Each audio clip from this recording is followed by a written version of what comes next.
Right, we'll try it once more, Tiddler. And this time, run a bit faster. Right, go. Go. Go. I was running as fast as I could. Well, it wasn't fast enough, Tiddler. You have to run faster if we're going to get enough speed up to take off. Come on, give it one more go then.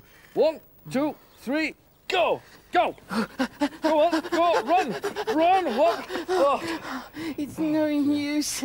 I can't do it. Of course you can if you just try, Tiddler. All you have to do is run a bit faster. Yeah. If it's that easy, why don't we swap places and you try and get it off the ground? Hey up, Tiddler. I am the captain of this here airship. Who is going to steer us while we're flying through the air, eh? Well, I'll give you a couple of minutes of a breather, and then we'll try again, all right?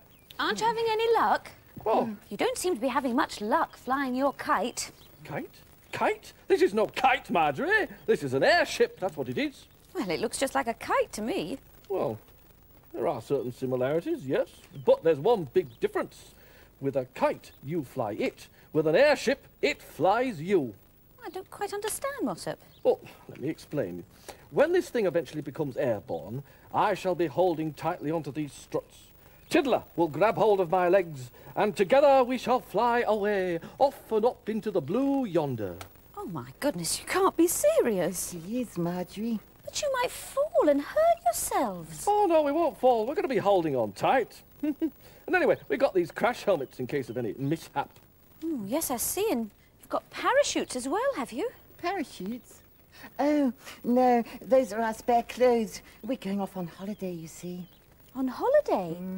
On that? That's it, Marjorie. You've got it at last. We fancied a bit of a change this year, you see. We usually go on walking holidays, but we thought it might be fun to try something a bit different. So, Mossop suggested a flying holiday.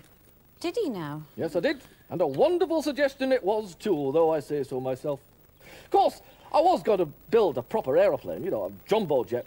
But you just can't get the parts nowadays.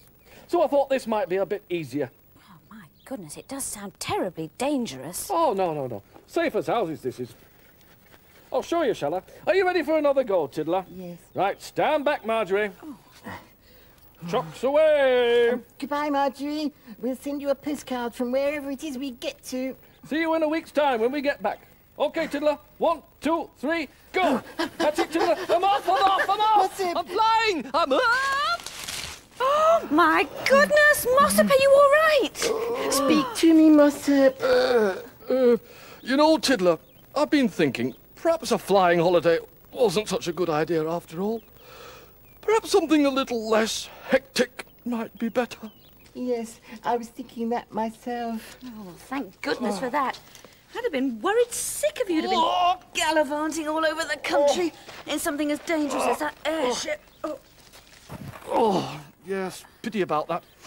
It was such a nice little airship. Are you sure you wouldn't rather go on a nice, peaceful walking holiday, Mossop? Positive, Marjorie. Absolutely positive. That's something we do just about every year, and I'm getting fed up. I want to try something we've not done before. What sort of holiday are you going on this year, Marjorie? Well, I haven't quite decided yet. I'm still looking at the brochures. Brochures? What are they when they're at home? Magazine things, booklets that show you all different sorts of holidays. Oh. Perhaps we could get some ideas from them.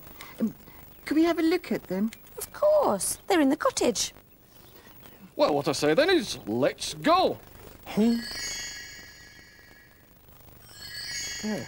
Ah, now, these are the brochures, and I must say I'm tempted by all of the holidays in them.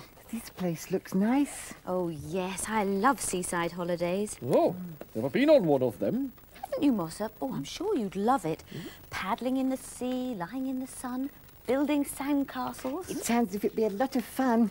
Shall we go on a seaside holiday, Mossop? Well, hold your horses now, Tiddler. You mustn't rush into things, must you? We haven't looked at all these brochures yet. I mean, what's this one, for instance? Oh, Mossop, that's a skiing holiday. Skiing?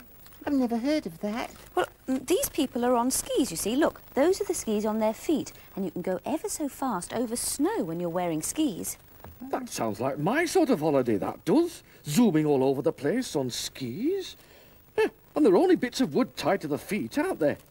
Well, sort of, Mossop. Shouldn't be too difficult to make, I shouldn't wonder. There's only one way to find out. Oh, Tiddler, would you like to take that helmet off? Yes, Marjorie. And this rucksack's really very heavy. Oh, let me take that off too. Oh. There we are. Thank you, Marjorie. It looks as if we'd be going on a skiing holiday then. I shouldn't think so, Tiddler. I mean, all those holidays are abroad. It costs an awful lot of money to get there. Well, you know, Mossop, a little thing like that won't stop him once he gets one of his ideas. What can he be up to now? Oh, come on. Getting there, nearly there. That's it. Now I've got. What? No, it's. Careful now. Having trouble, Mossop? Just a little bit, Marjorie. It's a little bit more. Whoa! Oh dear. It's a little bit more tricky than I thought it would be. This skiing lark. I thought the idea was to go zooming over the snow. Yeah, so did I, Tiddler. And I still think I could zoom. If only I could control my legs a little. Well, those pieces of wood look very heavy, Mossop. I don't think you're going to go zooming anywhere with those on. I can try. Just give me another go. That's it, lovely. Now, if I just try going off in that direction over there. Just a minute. If I can just get my ski up there. Oh, God! Oh, Mossop, let me get those off your feet. Oh, thank you, Marjorie, thank you. Here. Oh, dratted thing. Oh. One. I don't understand what anybody sees in skiing, quite frankly. There you go. I don't know why you suggested a skiing holiday in the first place, Tiddler. Me? It was you. It was most certainly... Well, whoever it was. We're not going on a skiing holiday, and that's it. Why don't we just go on a walking holiday again? No, Tiddler. Where's your sense of adventure? We've got to try something new. But none of your ideas have worked out so far. Well, that's just bad luck, isn't it? My next idea will work out. You'll see. Which idea is that? But, give me a chance. I haven't thought of it yet. I've had it. Boats. How about that? A boating holiday. Oh, now that is a good idea. Boating holidays can be a lot of fun. But what, Marjorie? But you haven't got a boat, Mossop. Yes, and you can't make one. You tried when we had that flood, remember? You couldn't do it. Well, I'm sure we can borrow one, can't we? I mean, there must be someone somewhere who could lend us one. I've got one. Ah, hello, Middler. How nice to see you. I was just coming to visit you, and I heard what Mossop said about borrowing a boat. And you've got one, have you? Yeah, well, sort of. It's my uncle's, actually, but he lets me use it. What sort of boat is it? Oh, it's a proper sailing boat. Lovely red sails it's got. My uncle made it himself. He must be cleverer than you, Mossop. Well, he is a sailor. Oh, how wonderful. Well, I'd love to hear about that. One day, when we were wandering along the coast, my Uncle Moot saw a sign which said boat for sale. At once he made his way along the jetty to where the boat was tied. I followed close behind. It was a lovely boat, painted blue and with the name The Happy Wanderer in white letters on the prow. As soon as my uncle saw it, he knew that he must have it. My Aunt Pitty was amazed when he returned to our camp and said that he had bought a boat. The rest of my family were quite surprised as well. They gathered together to discuss the matter while my uncle sat some little distance away, happily knitting himself a striped woolen cap to wear on his first voyage. The thing is, said my Aunt Cockle, is sailing about the world to be considered true wandering? And we recalled the words of the wanderer's song. Oh, the tramp of the boot on the highway, the tramp of the boot on the grass. The song, said my Aunt Cockle, mentioned nothing at all to do with water. We pointed this out to my Uncle Moot, but he merely smiled and went on knitting his cap. When it was finished, he put it on, went down to his boat, raised the anchor, and sailed away. We stood on the cliff top and watched the little blue boat bobbing on the water until it disappeared round the curve of the bay. We made our camp on the cliff top that night, as my Aunt Pitty said she was too upset to go any further. All night we lay and listened to the murmur of the sea and thought about my Uncle Moot at the wheel of the Happy Wanderer. In the morning we made our way along the cliff path. As we went, we wondered what Uncle Moot was doing. Perhaps he was in the middle of the ocean, with no one to keep him company but the seagulls and the ship's cat. For you see, a small cat had been included in the sail. Perhaps he discovered an island, and even at this very moment was setting foot on the shore. Lost in these thoughts, we made our way down the steep path, and it was only when we reached the beach that we noticed the Happy Wanderer lying at the water's edge, and my Uncle Moot sitting on a large boulder with his cat by his side and his knitted cap on his head. He'd spent a dreadful night, he said, thinking of pity and feeling lonely, not to mention seasick. My father, trying to encourage him, said that perhaps he would get used to the motion of the ship in time.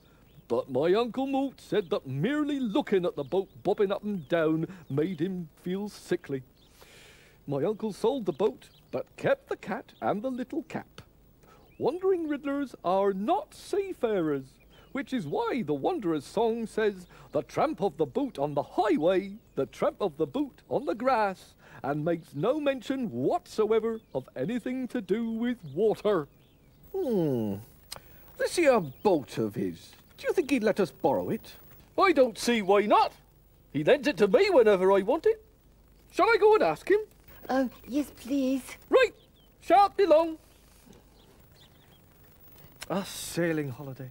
That would be wonderful, wouldn't it? Sailing down the streams, and then the big rivers, and then the mighty ocean.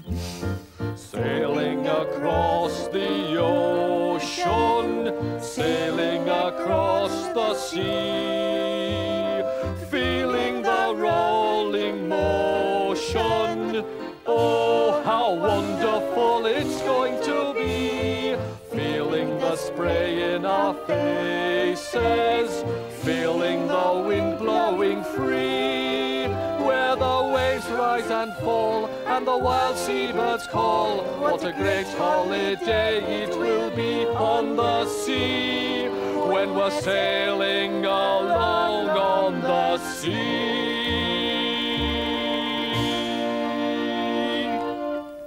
Oh, it does sound wonderful. That it does, that it does.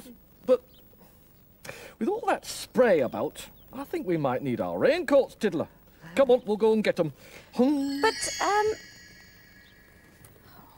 wonder if they've ever sailed in a boat before. If you don't fold it up, it'll get all creased when you put it in your rucksack. Oh, it's absolute rubbish, Tiddler, that. Oh, hello, Middler. What did your uncle say? He said, yes, you can borrow his boat. Here it is. It's a perfect model of the one he used to sail in. Aunt Pitty made him sell the big one. What's the matter? Don't you like it? Oh, yes. It's just that we sort of got the idea that it might be kind of a little bit bigger than this. You don't like it, do you? Yes, we do, Middler. We do like it. It's a fine little boat, this. Oh, we're going to have lots of fun with that. And that's a fact, isn't it? You can borrow it for as long as you like. Oh, thank you. That's very kind, isn't it, Mossop? Yes, very kind. But you can have it back tomorrow, Middler. Because Tiddler and I are going on our holiday. Our walking holiday. Much less trouble than any other kind of holiday is a walking holiday. Look at it, sailing away.